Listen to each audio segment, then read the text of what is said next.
Assalamualaikum warahmatullahi wabarakatuh. Selamat pagi. Apa kabar teman-teman? Semoga kita semua dalam keadaan sehat walafiat dimanapun kita berada. Kembali lagi dengan saya, Rapika Deseptia dari PKBM Go Digital. Hari ini kita belajar pelajaran Pancasila dengan tema partisipasi dan pengawasan. Coba teman-teman lihat gambar yang di layar. Itu ada gambar jalan rusak. Bagaimana jika teman-teman sedang berkendaraan dan menemukan jalan yang rusak parah atau fasilitas umum di kecamatan, misalnya Kecamatan Selebar Kota Bengkulu ini yang terbengkalai. Apakah teman-teman cukup hanya dengan memotohnya, mempotretnya, lalu mengeluh dan marah-marah di Facebook atau di grup WhatsApp tentang jalannya rusak, pemerintah nggak begini, nggak diperbaiki segala macam, kemana duitnya? Nah, itu semua ada prosedurnya. Kalau kita melakukan cuman marah-marah, membagikan di Facebook dan di WA, itu semua akan terbuang sia-sia. Keluhan di medsos seringkali tidak resmi oleh teman-teman dan tidak masuk ke dalam sistem pendataan dinas, tidak ada cara yang lebih elegan dan terukur agar suara kita didengar. Nah, jadi ketika kita menemukan ada fasilitas atau infrastruktur yang tidak memadai, kita ada prosedurnya, melapor ke dinas misal atau mengunggah ke akun resmi dan lain sebagainya. Kualitas sebuah layanan publik tidak akan pernah meningkat jika warganya hanya diam. Jadi teman-teman, berpartisipasi aktif adalah kunci demokrasi yang sehat. Kita semua harus berdemokrasi dengan cara demokrasi yang sehat. Jika ada fasilitas umum seperti jalan dan infrastruktur yang tidak memadai lainnya, kita harus peduli. Mengapa kita harus peduli? Karena pemerintah itu membutuhkan mata dan telinga rakyatnya. Sebagai warga yang cerdas, kita memiliki hak sekaligus kewajiban untuk turut serta membangun daerah kita. Dimanapun kita berada, maka kita turut serta. Karena pemerintah itu adanya di pusat atau di pemerintahan. Mereka membutuhkan suara kita, masukan kita, apapun yang kurang dari daerah kita itu seperti jalannya masih rusak, maka kita harus segera melapor ke pemerintah mengajukan perbaikan jalan. Kalau kita diam saja, maka perbaikan itu mungkin tidak akan pernah terrealisasi. Ada dua jalur utama partisipasi warga. Tahapan pertama itu adalah tahapan perencanaan, yang mana teman-teman memiliki hak untuk memberikan usulan, ide, gagasan sebelum program pemerintah atau daerah atau Pemda tersebut disahkan dan dijalankan. Yang pertama, teman-teman mencegah pembangunan yang tidak tepat sasaran. Yang kedua, memastikan kebutuhan prioritas warga terpenuhi. Yang ketiga, wadah melalui masyarakat atau melalui musyawarah perencanaan pembangunan musrembang. Itulah tahapan perencanaan. Yang kedua, tahapan pengawasan. Warga memiliki kewajiban untuk mengawasi berjalannya program, fasilitas, dan kualitas layanan dari aparatur negara. Apa saja pengawasan yang bisa dilakukan seperti melaporkan fasilitas yang rusak atau berbahaya. Yang kedua, melaporkan pelayanan oknum yang kurang baik. Yang ketiga adalah sebagai wadah, yang mana melalui wadah ini kita bisa mengadukan resmi ke SPAN atau laporan. Itulah tahapan pengawasan, yang mana kita harus mengawasi atau ikut serta dalam tahapan perencanaan dan pengawasan dari program pemerintah. Jangan kita biarkan itu berjalan dengan sendiri, tetapi harus kita awasi. Mengenal musrembang. Musrembang atau musyawarah perencanaan pembangunan. Musrembang ini merupakan forum antar pemangku kepentingan seperti pemerintah dan warga dalam rangka menyusun rencana pembangunan suatu daerah. Contohnya daerah Bengkulu atau daerah Yogyakarta dan lain sebagainya. Disinilah usulan teman-teman, misalnya teman-teman permintaannya perbaikan selokan di RT berapa, pengadaan tong sampah di RT berapa, atau pelatihan UMKM untuk usaha-usaha menengah ke bawah dan ke atas. Bisa diusulkan secara resmi agar didanai oleh APBD, misalnya APBD Kota Bengkulu dan APBD Kota Yogyakarta, serta dimanapun teman-teman berada. Nah, ingat ya teman-teman, pembangunan bukan hanya usulan orang atas, tapi dimulai dari orang bawah atau bottom up. Kita meskipun orang bawah, kita punya suara. Kita bisa mengajukan suara kita agar naik ke atas dan didengar oleh pemerintah. Jadi jangan diam saja. Alur usulan warga atau bottom up. Bagaimana usulan dari warga RT bisa sampai ke meja wali kota?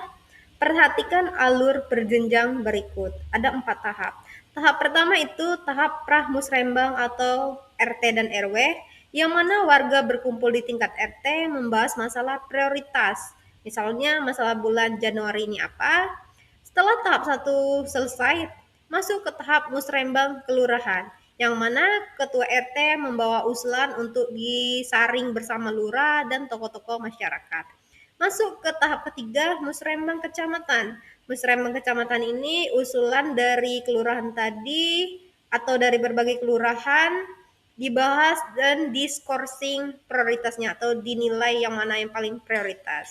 Masuk ke tahap keempat adalah musrembang kota. Di sini ditetapkan dalam rancangan kerja pemerintah daerah atau RKPD untuk didanai APBD atau anggaran pendapatan belanja daerah. Itulah merupakan empat tahapan dalam alur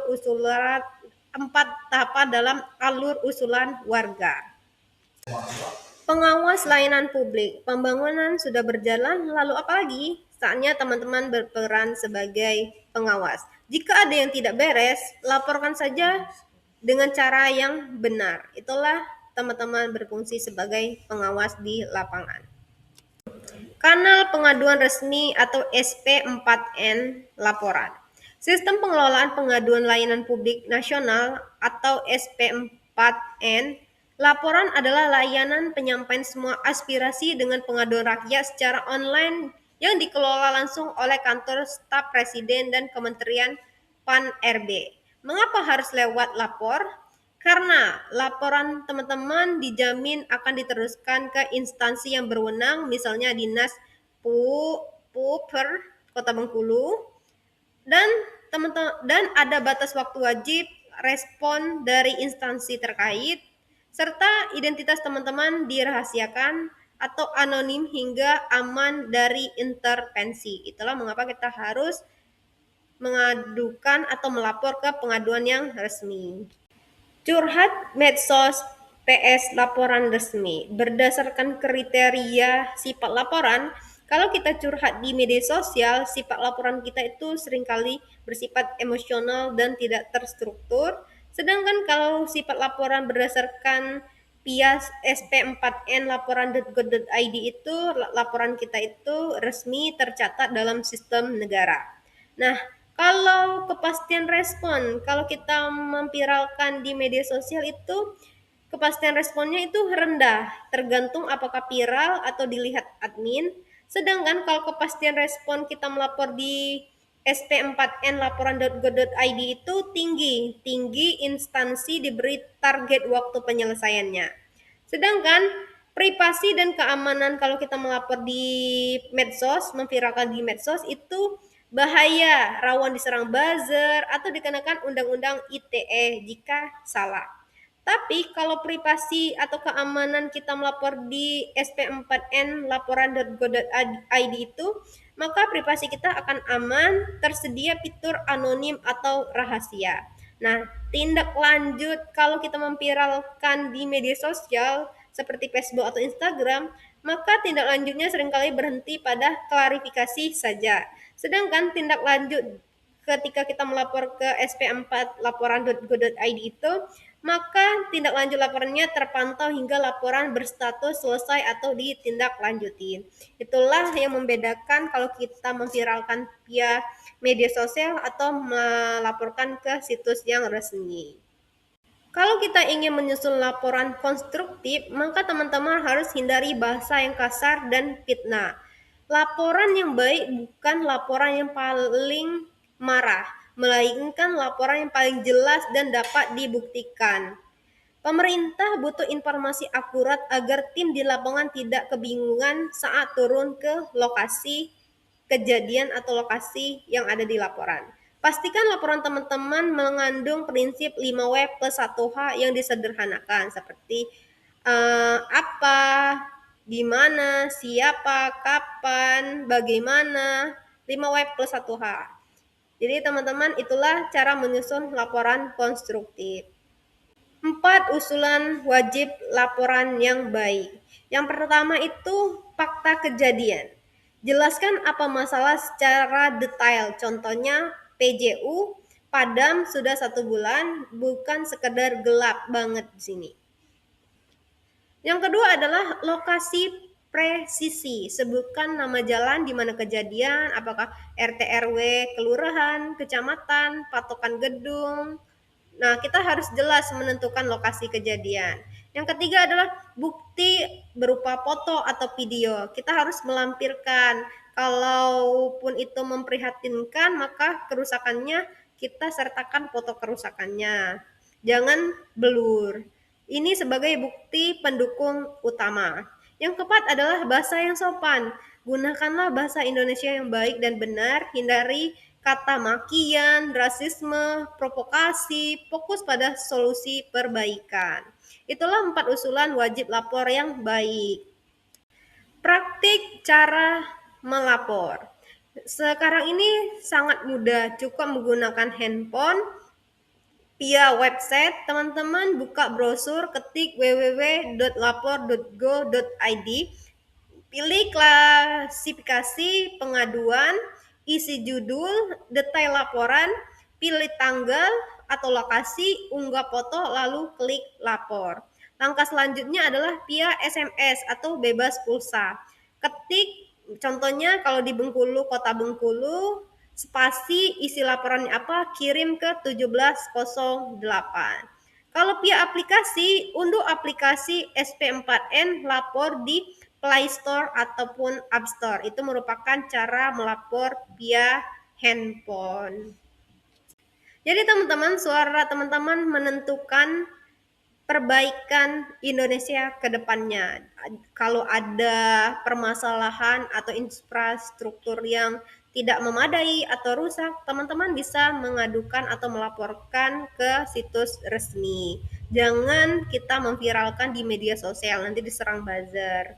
Itu saja materi dari saya, sampai ketemu di pertemuan selanjutnya. Jika teman-teman ada pertanyaan atau ada yang belum dipahami atau ingin bertanya, silakan kita bahas di grup atau chat tutor paket C. Itu saja materi dari saya, sampai ketemu di pertemuan selanjutnya. Saya akhiri, wassalamualaikum warahmatullahi wabarakatuh.